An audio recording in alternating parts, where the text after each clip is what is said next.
illa wara l-katedral. Wow.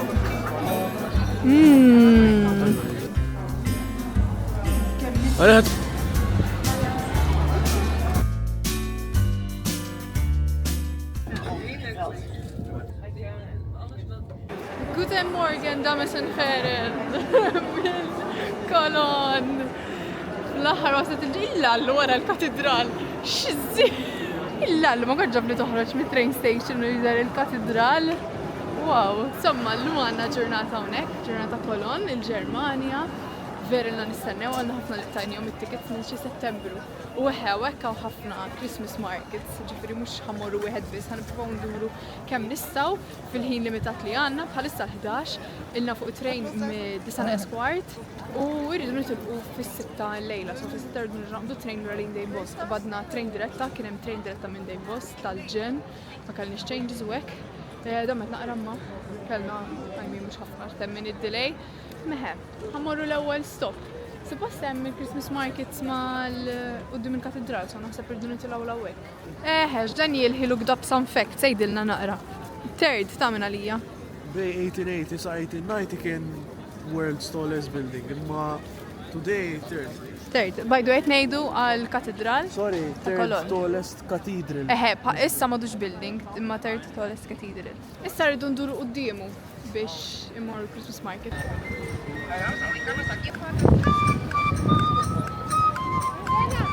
L-ewwel market. U by the way għandna x-xabaġuħ għax biżna il-breakfast ovvjament persi għandna ġurnata nieklu u il-għallu ħammute. Għandna ftit xi pastry, dan għandu ftit hot chocolate, jiena naħseb xi kafe jew kollha bil-mugs tal-Maldwajn, il-lejla nieħu Maldwajn.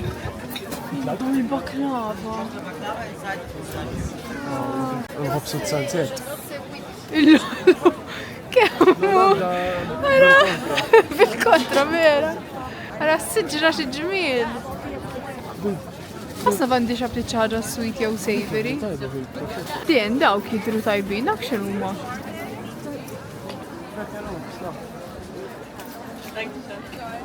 Mela, ġibna daw, ma nafx jgħidulhom.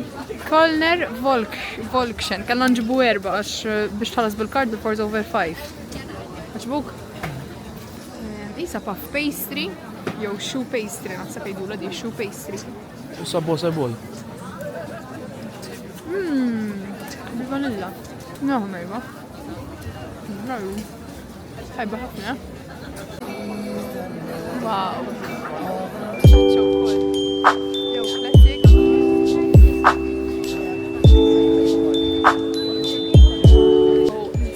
Il-Christmas market tal-katedral, issa ġejna l-Old Market, Oude Markt, ek suppost il-pronunciation, kelli Ġermani sejna ħelu biex titħol. Ma kamaw nies ta' Maastricht ma kienx hekk. Tipo biex timxi letteralment pass fuq il-sekonda.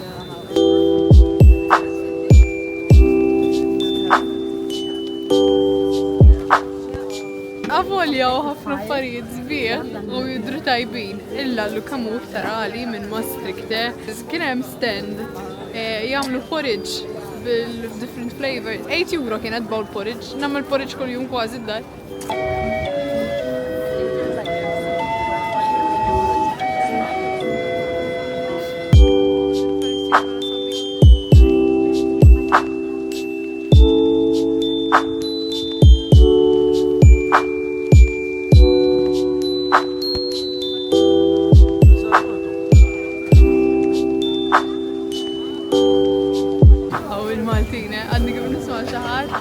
Jipponta u jgħid il-lallu, ara! Ħara daw dan jirxandhom kemm tidher tajba. Kollha ġobon.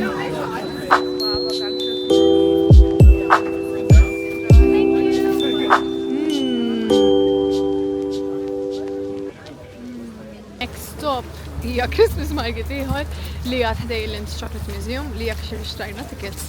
Jiena ġieli mort kelli 13 kont ġejt exchange il-Ġermanja kienet organizzatu teacher tal-Ġermaniż tagħna u konna ġejna ewwel ġurnata Kolon u konna ġejna Chocolate Museum u niftakar kont ħadd ħafna gost u kien f'Ġulaj, so sa fil-miliet min jaftu f'imżejjen ġewwa kemm ħanikoll int.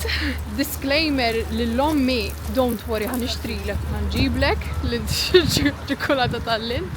Għax kiku taqtolni tkun taf l-ġejta u ma ġibtilix ċokolata. Għadna tinfittxu hot chocolate, to be honest, mill-market sissa hot chocolates kienu €5, not including the cup ġifieri, ta' €3 deposit fuq it-tazza. Kollox għali qed naraw, u wis overpriced viva l-konsumerizmu u l-kapitalizmu ta' żmien il-miliet.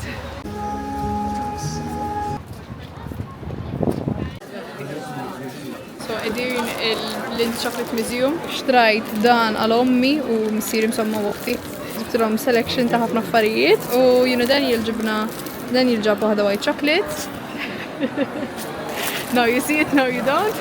Jiena ġibt waħda milk white chocolate, so ċokolata minn ġewwa ma barra white chocolate.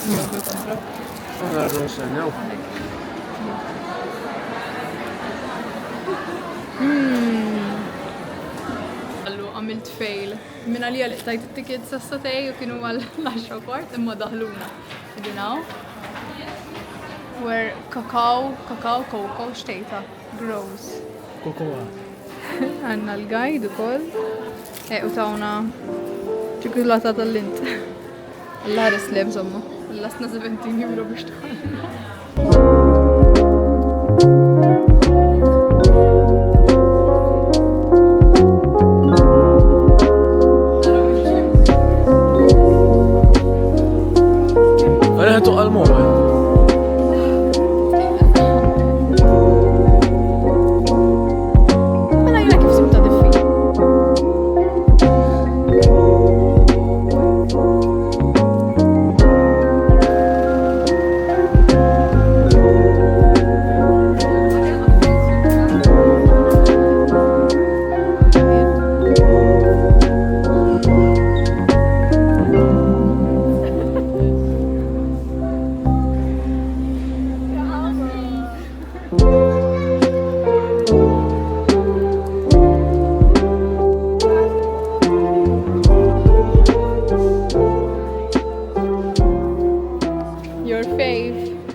So, ġejna l-kafetterija sa tal-Lindt. U fl-axħar ħanqtaw ix-xewqa tal-hot chocolate. U jiena għadni ma nafx kux ħanieħu il-hot chocolate jew xi ħaġa oħra to be honest. Ħajdunnu x'tajjeb issa. Sanduq naqa' krema. Il-krema mhux sweet imma. Naf. Imma insomma l-ħares kun sweet. I'm not a big fan ta' hot chocolate. Tiktok ċokolata wkoll. Joħollhom Jiena ġibt. Eżin jiena ħanaqsmu wkoll. Black Forest Cake. Għax daj fakarni ħafna fil-Nanna Marie. Għax kienet tagħmlu ħafna. U meta sefirt il-Ġermanja fis-sajf vera domna nfittxu ma sibna mkien. Għandu l-alkohol. Black Forest. Kemmu lajtek. Hello again. Another stop at Christmas market. Aħjar naqsmu minn għawden. Għawnek kolonna u ħafna Christmas markets u insomma għazilna 6 u baqalna 2 oħra. Kważi nizlet ix-xemx u l-aħħar 2 xtaqt immur meta jidlam. Cakes which I ġibtu take away għax kien kbir wisq u ġaniklu kollu. Marru hemm issa.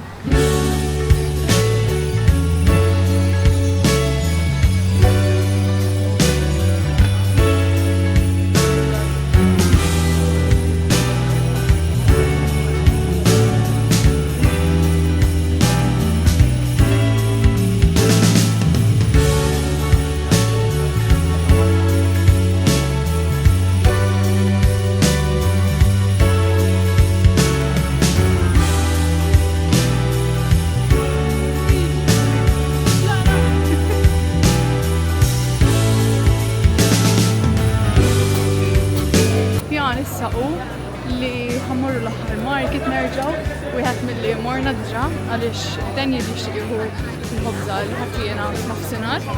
So ħammurru mek mbagħad tqosir train station. Hello! Mmorru hemm? Xawwiż ġen? Jahi! My choice kienet di.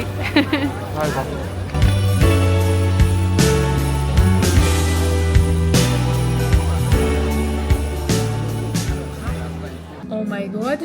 Għandi ħafna xnejt fuq illum fuq Kolon in ġenerali. Qegħdin it-train station, domna seklu biex nsibu fejn nistgħu npoġġu bil-qiegħda għaliex it-train ġiet delayed mhux b'sija imma b'37 minuta ġifieri tal-misija.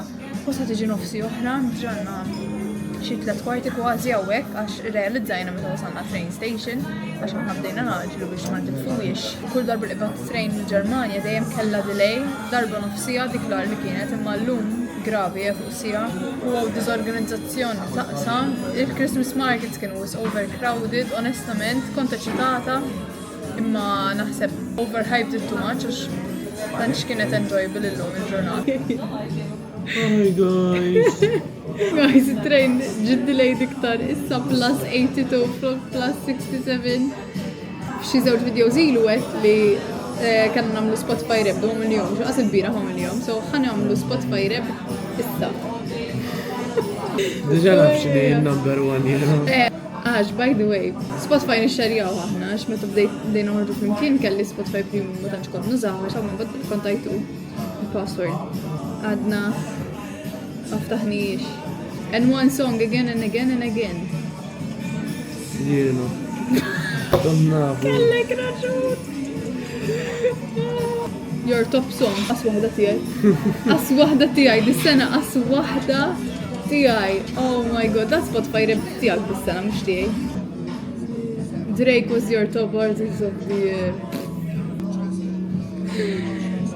Clearly, l-Spotify għalik qed inħallsu għed id-darba. Ara u Imagine Dragons għall-inqas, dawk tiegħi.